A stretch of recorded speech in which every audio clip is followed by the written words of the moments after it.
Greetings.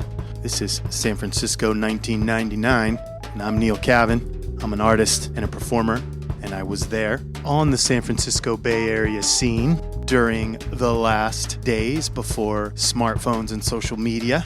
And I host conversations here with guests who recollect what life was like back in the before times. The folks who are sharing their stories each week in conversation were then, and still are, vibrant contributors and participants in the co-creation of San Francisco Bay Area arts and culture.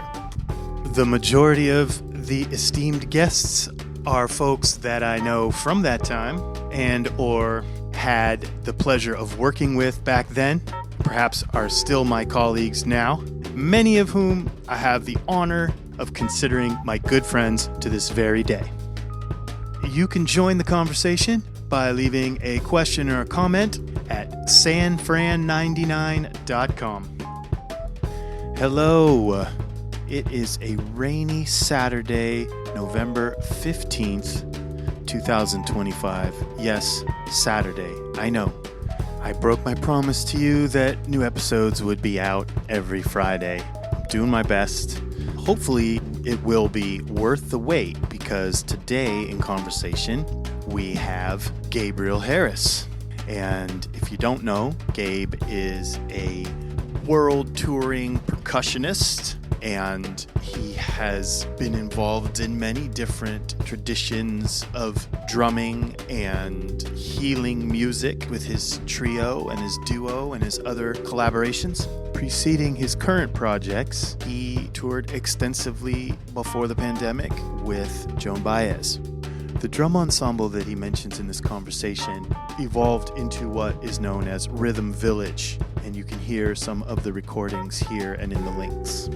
Stay tuned to the closing portion of this podcast as we are experimenting now for you a new part of the podcast, which will be a special segment where we feature what some of the fellow listeners are picking up on. Gabriel Harris, great to have you on the podcast today, and I'm excited to share in conversation with you. We have been friends and musical compatriots for some time. Great to be here with you, Neil. Yeah, we've known each other for a minute. Yeah. I'm glad you're doing this podcast. It's great, and happy to be here to talk and share a little bit about music and the scenes we've been in and seen in the Bay Area.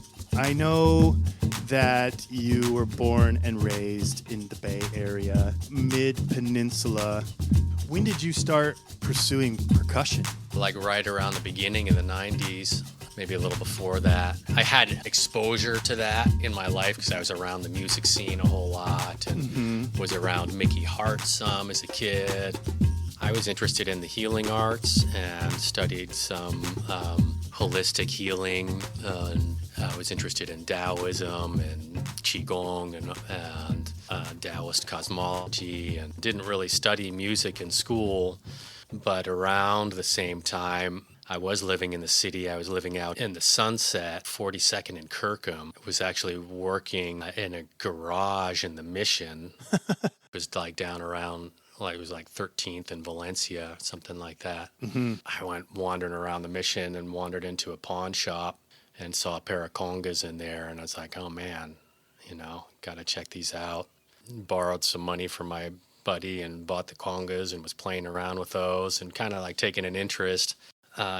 The first real hook, which happened shortly after that, I was visiting my mom, and she had been down at Esalen and met Babatunde Olatunji down there. And, made a nice connection with him. And she came back, and she was like, oh, Baba said you should come to his workshop, And so my girlfriend and I, jumped in the car and, drove down to Esalen. And they're like, do you have a reservation? I'm like, Baba invited me, you know. And then they went and talked to him, and he put us up in a room, Wow. and let us join the workshop. And I remember walking into the room, and it was all drummers on one end and all dancers on the other coming across the floor. And I was just like, this is it.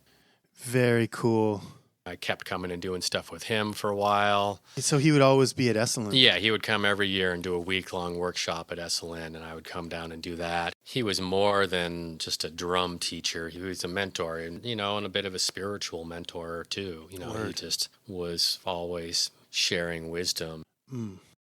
It's the mid-90s. What made you decide it was time to go on a trip to Africa? How did that come about? I had been playing some also with like Paul Sonnabend up in Marin. Oh, Paul, the drummer. Yeah. He's been around the drum scene for a long time.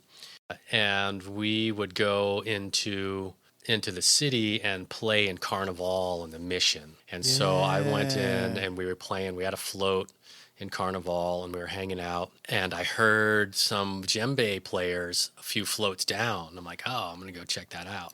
And I go down there, and there are these guys in their kind of West African outfits playing djembe, and I was like, "Oh man, this is the stuff." Yeah. And they stopped. I didn't know any of them, and then I started talking to one of them, and it was Leo Vizzali. I don't know if you ever met Leo, but he was part of that original crew, and he's like, "Oh yeah, we play for dance class at."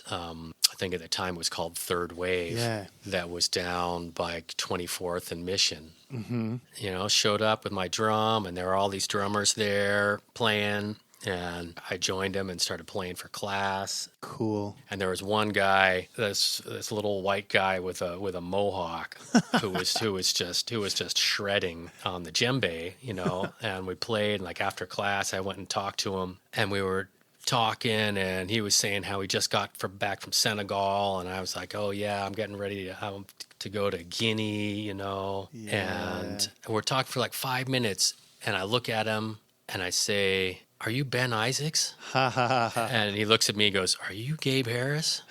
And we had been like close friends from preschool to fourth grade. Wow, that's so cool. And then he moved away, and I changed schools, and we didn't see each other again until that moment, Dude. So, Wow. That's, and then Ben and I, and then eventually it's me and Ben and Wade, became this tight drum brothers. I love that.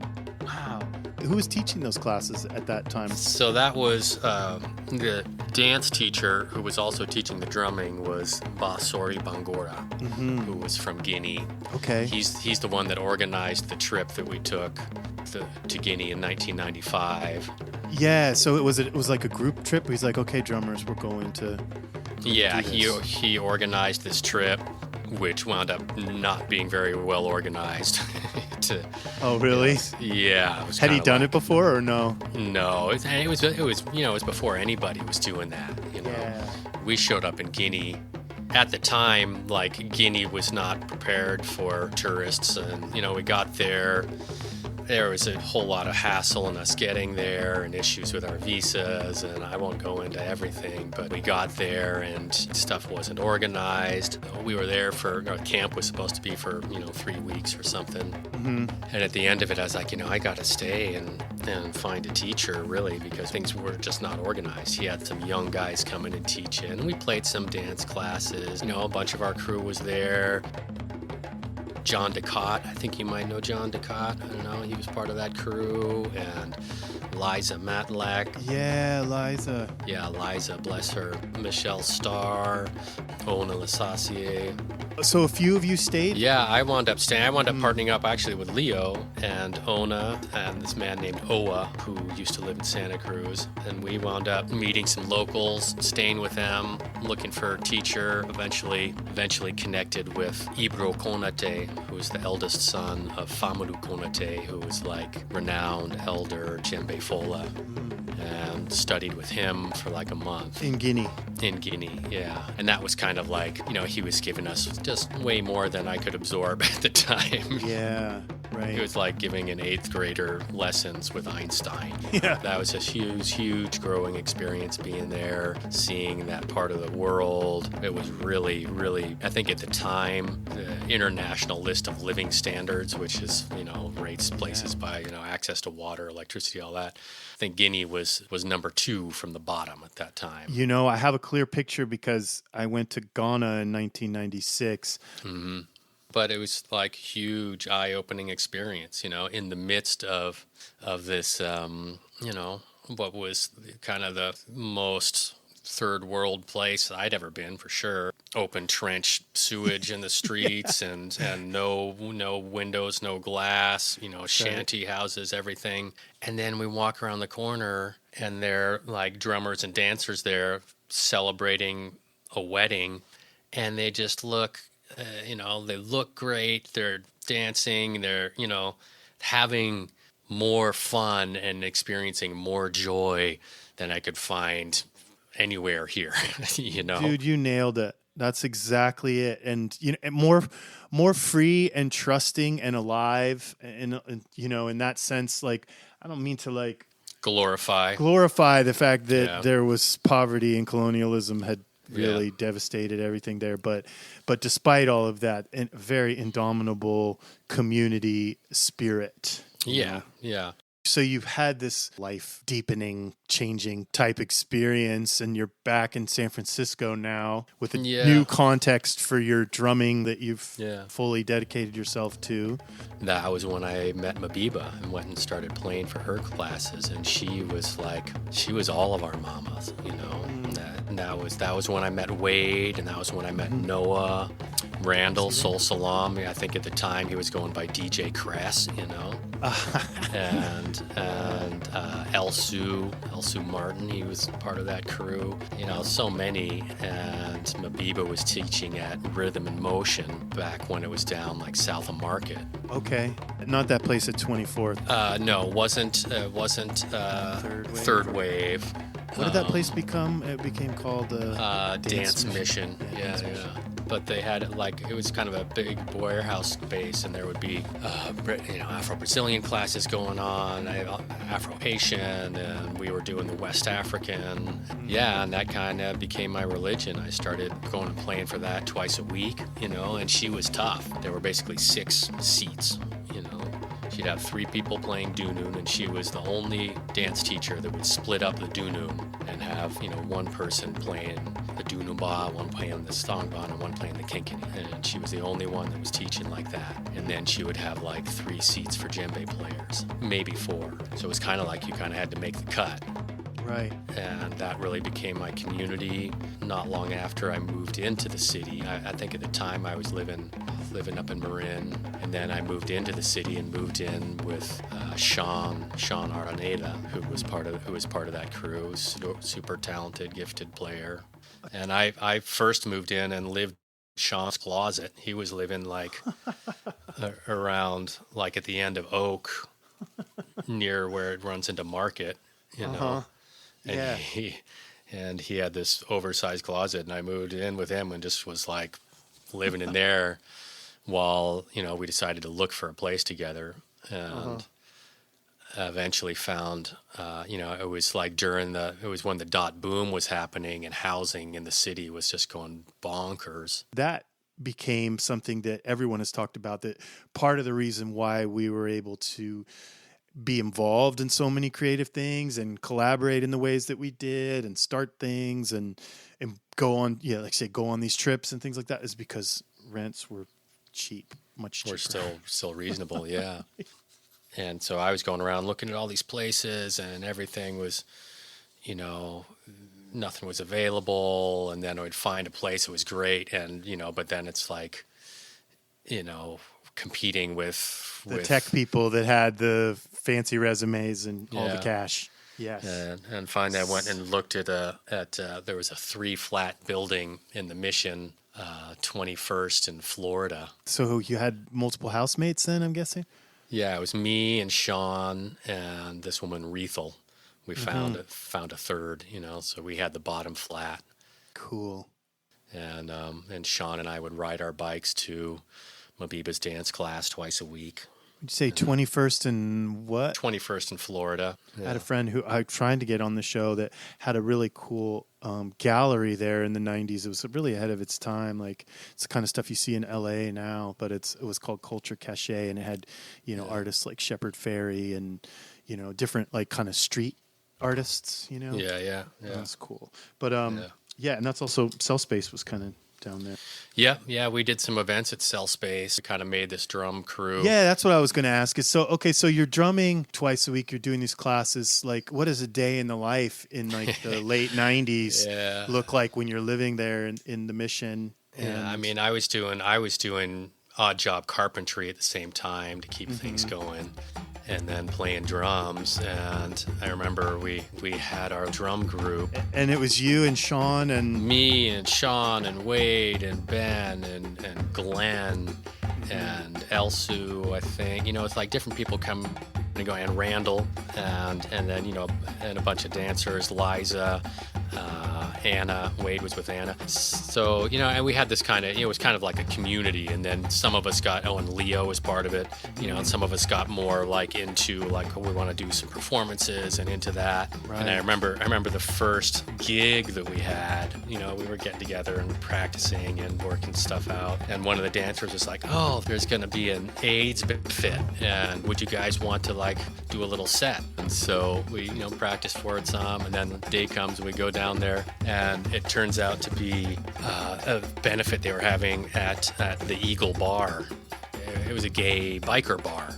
So we show up sort of unsuspecting, and all of a sudden, in our African garb, and then all of a sudden everybody else is wearing like leather chaps with their butts hanging out, but we did it and they loved us, and So you had dancers there too? Yeah, that was our thing. It was like drummers and dancers, and we would do that. I mean, we would do stuff with just drummers, or like once or twice we did some gigs. I think Randall was maybe Soul Salon was maybe DJing.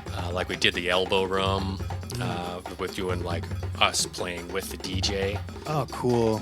It was like a Saturday night, and it was packed, and we had another gig in Marin, a chakra party at this big mansion, and they had like different chakra stations set up.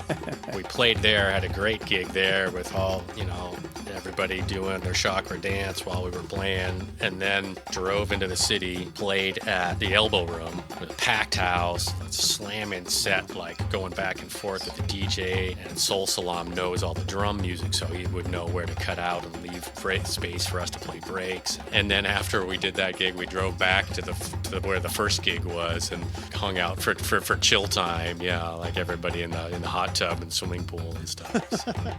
What is that time, like San Francisco 1999, what does it mean to you today? What do you carry with you from those days? I mean, it feels kind of like a golden era for me in terms of life was simple, and work some, play some. I was falling in love with the drum. It was really how that carried such a sense of community. It was like this glue for so many of us, drumming and dancing. And a lot of those people are still my, close friends. Wade, Ben, we're still super close. Mm-hmm.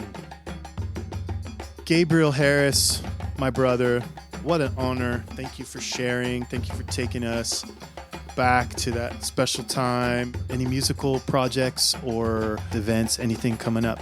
First off, thank you for having me on. I have musical projects. I have a trio I'm working on right now with Jason Jones, JJ, and Caitlin Wild, who we know each other through the medicine ceremony community, and really focused on healing music and really beautiful music there. The name of the trio is Kintu. Kintu. Yeah. I have a duo I've been doing with Daniel Berkman, who's a wonderful hora player. These days, I'm focused on playing. I'm playing handpan and Kamele Ngoni harp from West Africa. Don't you play the Ngoni for yoga classes as well? Yeah, so Sundays when I'm available, I play for a live music yoga class in Fairfax at Fit Lab from 9:15 till 10:15. It's something I started with the yoga teacher, Wendy Wilkinson, about 10 years ago.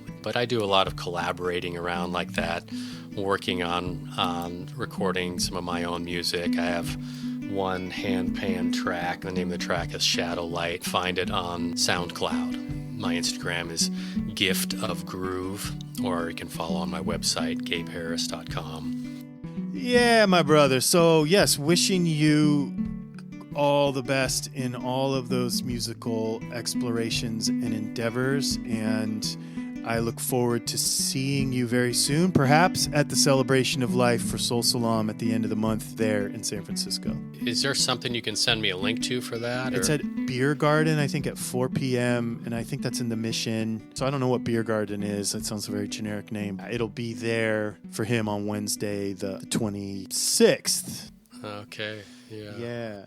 Okay, well, we had completed that recording, but we forgot that there was a closing prayer that Gabriel will tell you a little bit more about. We wanted to get that in here for you. So here's Gabriel once more. Yeah, I just wanted to call you back because I remembered we had talked a little bit about Olatunji. I'd mentioned the prayer that he used to close with. You know, we would finish our sessions playing drums and dancing and get everybody in a circle. And he would say this prayer and have everybody recite it back. He would say, I am that I am light, I am love, I am joy, I am peace. I am one with Mother Earth. I am one with the Father and the universe. I am one with everyone within the reach of my voice. And in this togetherness, we ask the divine intelligence to eradicate all negatives from our words, from our minds, from our hearts, and from our actions. And so be it. Ashe, Ashe, Ashe. And the highest Ashe, Ashe Pupo, was just always really special how he would close with that. So I thought it might be nice to share. Yeah, it's fantastic. Thank you. What's good, Neil? It's Peck.